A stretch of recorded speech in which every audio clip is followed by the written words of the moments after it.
Venez vous relooker chez Luminel. Salon de beauté Luminel vous présente le journal. Luminel, osez être la plus belle.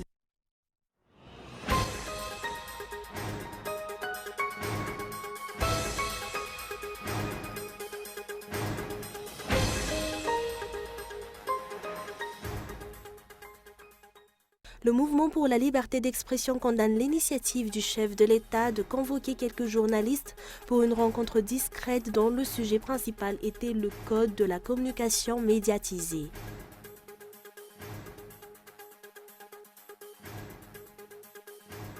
Pour garantir le développement du pays, le partage du pouvoir est nécessaire selon le président national du parti Malagas Miaramieng lors de la conférence débat organisée par le MMM Afianaratsu.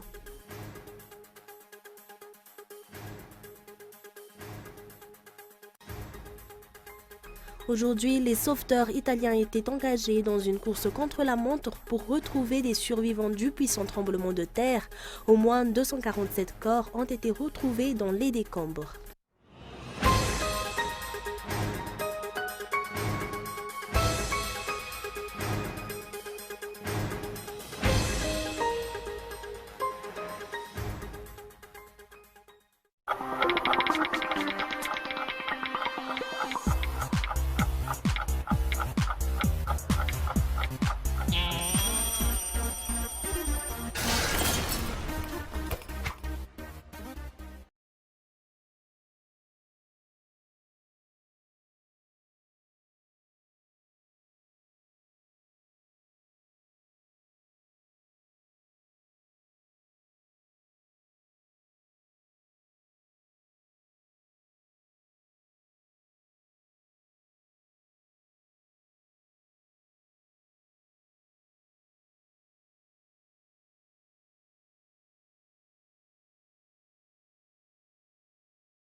Luminel, osez être la plus belle.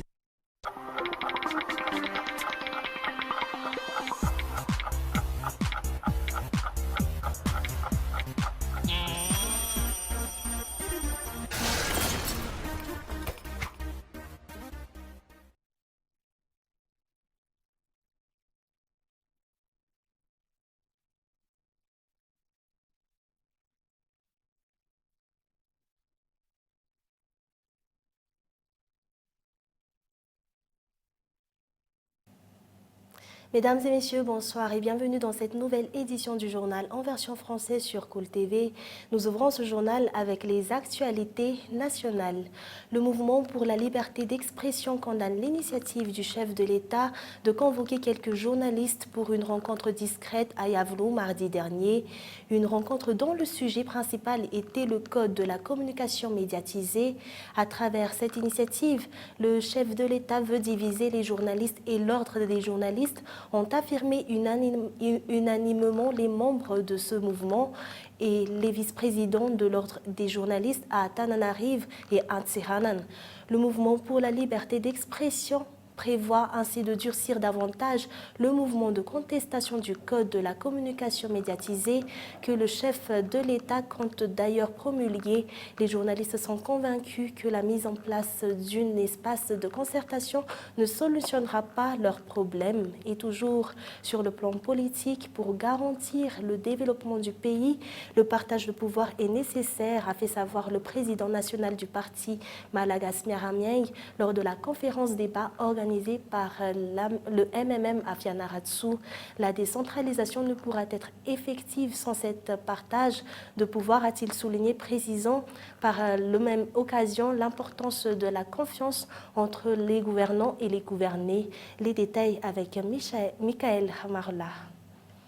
Aucun développement ne peut être acquis tant que la confiance ne s'instaure pas entre les gouvernants et les gouvernés, a affirmé Adzonjenen Arvel, président national du Malagas Miaramieng, lors de la conférence débat organisée hier par ce parti à l'hôtel Soufiane-Arantsu.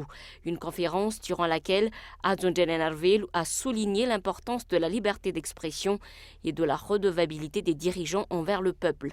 L'occasion a été saisie par le numéro 1 du MMM pour partager avec les participants les maîtres mots du parti Malagas Miaramieng, qui sont le patriotisme et la décentralisation. Une décentralisation qui consiste à partager le pouvoir et non seulement à octroyer des aides aux collectivités décentralisées. La décentralisation, c'est une volonté politique, c'est un état d'esprit par rapport à la conduite des affaires de l'État. La décentralisation ne se limite pas aux subventions, aux collectivités décentralisées, aux aides apportées aux collectivités décentralisées. C'est vraiment un état d'esprit dans la conduite des affaires de l'État. Vous devez partager votre pouvoir. Si vous êtes ministre, vous devez le partager aux directeurs et leur laisser le champ libre pour choisir, par exemple, leurs collaborateurs. Mais dans un objectif commun, c'est de faire avancer votre ministère. Et pareil, dans tous les domaines de la vie, si vous n'avez pas cet état d'esprit-là, vous n'avancerez jamais. La décentralisation, c'est pour ça que c'est un état d'esprit. Vous ne pouvez pas partir du principe que, bon, un maire de commune rurale, c'est un illettré, donc je ne vais pas lui donner de l'argent. Mais l'illettré est beaucoup plus riche que vous, parce qu'il sait ce que c'est que la redevabilité, il sait ce que c'est que le fiavanana malagas, il sait ce que c'est que gérer une famille convenablement. Et pareil aussi dans d'autres domaines de la vie. Donc pour nous, au sein du parti Malagas Miaramieng, la décentralisation, c'est vraiment un des piliers de notre programme, parce que ça ne concerne pas que la collectivité, mais c'est vraiment un état d'esprit pour la conduite du pays et la conduite des affaires de l'État. Depuis des mois, la confiance de la population malagasy envers les dirigeants actuels s'effrite, le peuple étant convaincu que les dirigeants n'écoutent pas leurs aspirations et ne satisfassent pas leurs attentes, ont dénoncé les participants à cette conférence débat. Par ailleurs, le fossé se creuse davantage en raison de l'absence de transparence dans la gestion des finances publiques et à cause de l'ampleur de la pauvreté actuelle. Les promesses étatiques sont en effet nombreuses, mais leur concrétisation se fait attendre. La population est ainsi désespérée par ce régime qui ne se soucie pas de l'intérêt commun.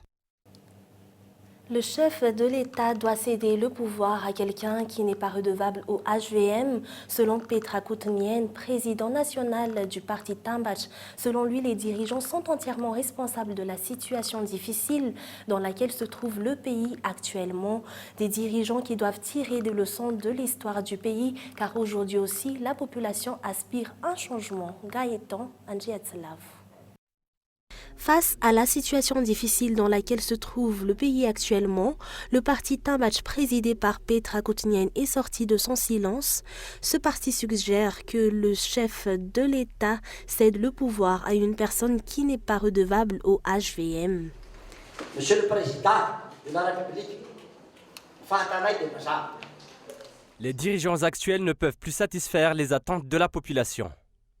Cette dernière souffre de divers maux, comme la recrudescence des attaques des Dahal ou la corruption galopante.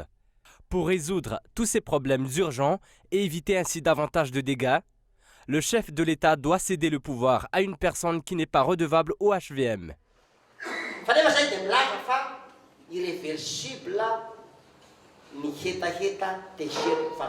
Les affaires nationales sont bloquées.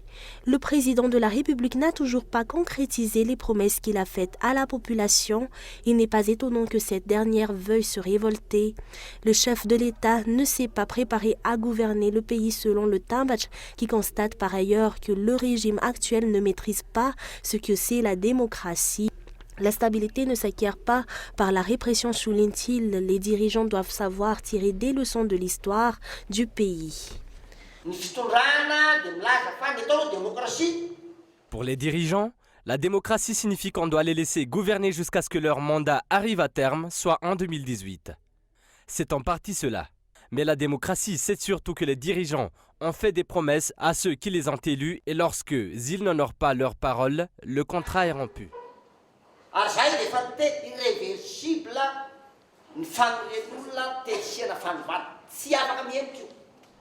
Pour sortir le pays de cette impasse, le parti Tambach a publié un livre dans lequel il parle des moyens et stratégies afin de redresser le pays sur les plans économiques, social et politiques. En résumé, ce parti de Petra Koutniene suggère la tenue de dialogue et de débat entre toutes les forces vives de la nation, car tous sont responsables du développement du pays. 7 personnes, dont un Français, ont été interpellées par la police dans le cadre de l'affaire relative au meurtre de Magali et Romain, de ressortissants français à Sainte-Marie. Ce Français interpellé est l'ancien petit ami de Magali. Ce meurtre est survenu, rappelons-le, dimanche matin sur une plage de cette île paradisiaque. Un drame qui risque d'avoir des conséquences néfastes sur le tourisme dans cette région. Le ministre français des Affaires étrangères a contacté son homologue malgache, Atala Béatrice, a demandé le renforcement de la protection des ressortissants français à Madagascar. Notons qu'une marche silencieuse a été organisée sur l'île aujourd'hui en hommage à ces deux jeunes Français. Cette marche est partie de l'hôtel Suanambo où a eu lieu la veillée entre dimanche et lundi pour rejoindre la plage de Mangulamas où ils ont été retrouvés morts. Et puis sur le plan politique, J-2 avant la tenue du meeting qui organisera le mouvement Mitsanganar Malagasy, les préparatifs vont bon train, même si la commune urbaine de Tananarive n'a toujours pas répondu à la demande déposée par ce mouvement quant à l'utilisation du gymnase couvert de Mahamas. Les membres de ce mouvement avancent que le meeting aura bel et bien lieu et il se tiendra ce samedi 27 août à Ndjefanambuzanaar. L'objectif est d'interpeller les dirigeants face aux multiples souffrances vécues par la population actuellement. Mohamed. La majorité de la population malgache souffre de la pauvreté galopante et ne supporte plus la corruption qui gangrène les hautes sphères de l'administration. Afin d'interpeller les dirigeants, le mouvement Mitsanganari Malagasy prévoit d'organiser un meeting au gymnase couvert de Mahamas ce samedi. Jusqu'ici, la commune urbaine d'Antananarive n'a pas donné suite à la demande que lui a envoyée le mouvement Mitsanganari Malagasy. Malgré cela, des membres de ce mouvement affirment que leur rencontre avec la population tananarivienne aura bel et bien lieu.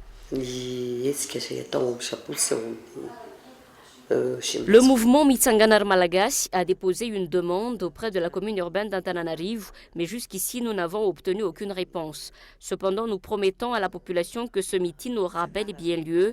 Ce sera l'occasion pour la population de s'exprimer, de faire sortir leurs frustrations et de faire connaître leurs aspirations, étant donné la situation actuelle où la pauvreté prend de l'ampleur et l'insécurité gagne du terrain.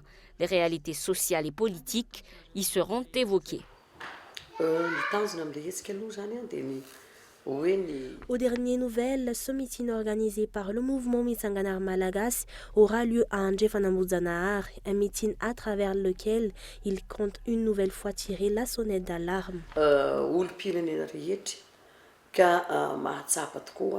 Notre objectif est de rassembler la population d'Antananarive et ses environs. Le temps est venu de briser le silence et interpeller les dirigeants sur les souffrances quotidiennes endurées par la population. Les dirigeants qui ont jusqu'à aujourd'hui fait semblant de ne rien entendre. Beaucoup ont déjà interpellé les dirigeants sur les difficiles réalités vécues par la population malagasy, mais ces derniers ont toujours fait la sourde oreille. Espérons qu'ils accordent une oreille attentive aux différentes attentes que la population tananarivienne formulera lors de ce meeting. Le pasteur Ami Irak Andjiamazu est le nouveau président de la FJKM. Il dirigera ainsi l'église réformée de Madagascar pendant 4 ans. Il a exercé en tant que pasteur pendant 31 ans et a dirigé l'église FJKM Anjunjafa Swavan pendant 11 ans. Il est également professeur de Malagasy au sein de l'université de Tananarive et professeur de théologie aussi. Rappelons que l'élection des nouveaux membres du bureau central de la FJKM a eu lieu lors de la 18e Grand Synode de la FJKM à Antsirabe.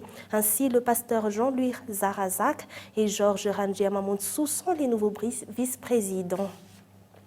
Et sur le plan international, les sauveteurs italiens étaient engagés dans une course contre la montre ce jeudi pour retrouver des survivants du puissant tremblement de terre qui a dévasté plusieurs villages dans le centre de l'Italie. Au moins 247 corps ont été retrouvés dans les décombres selon le dernier bilan de la protection civile italienne. Reportage de France 24. Pescara n'est plus qu'un amas de ruines. Sur les flancs escarpés de ce village de montagne, difficile de se frayer un chemin.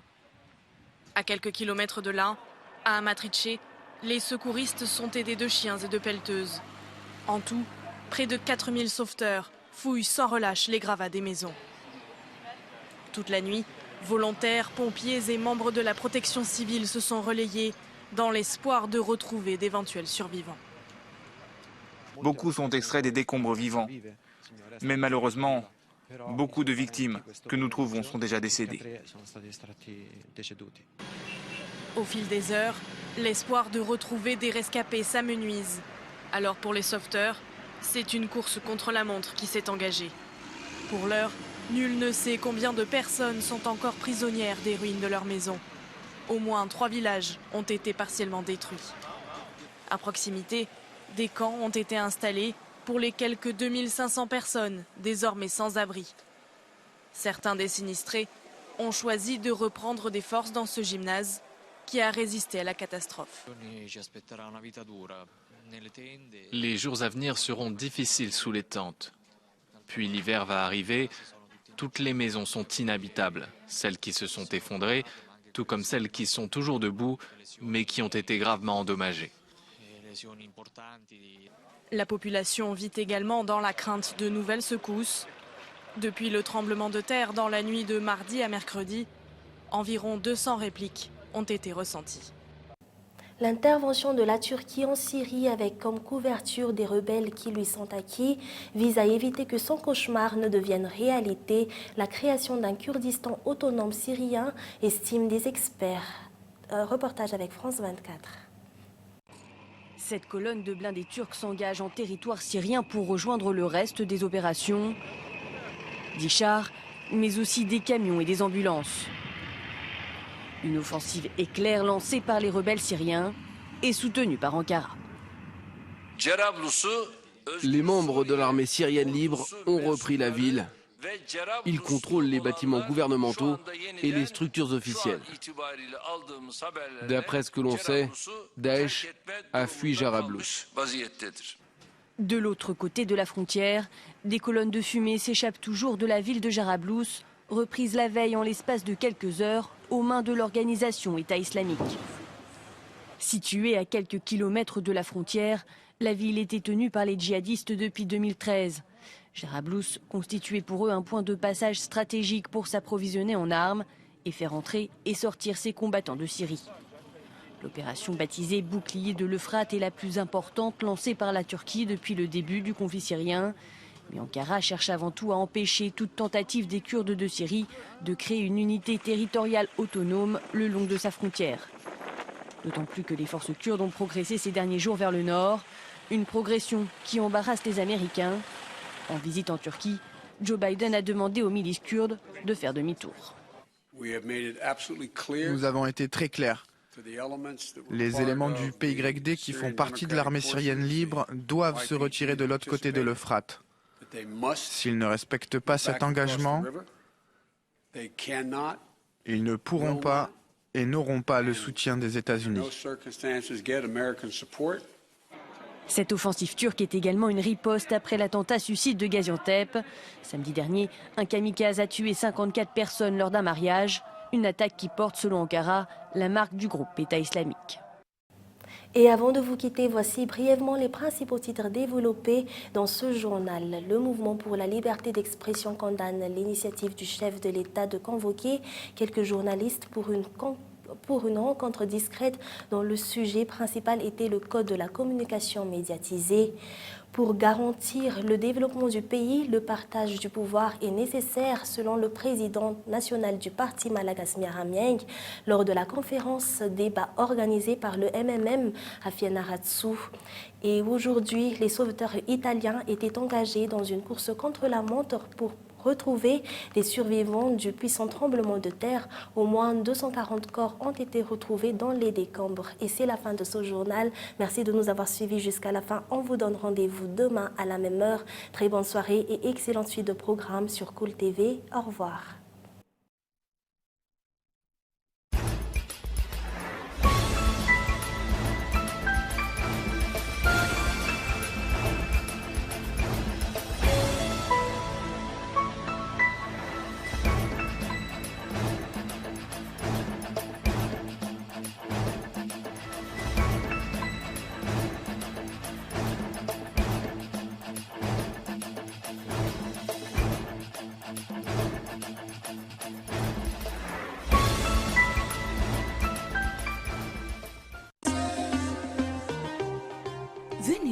relooker chez Luminel. Le journal vous a été présenté par Salon de beauté Luminel. Luminel, osez être la plus belle.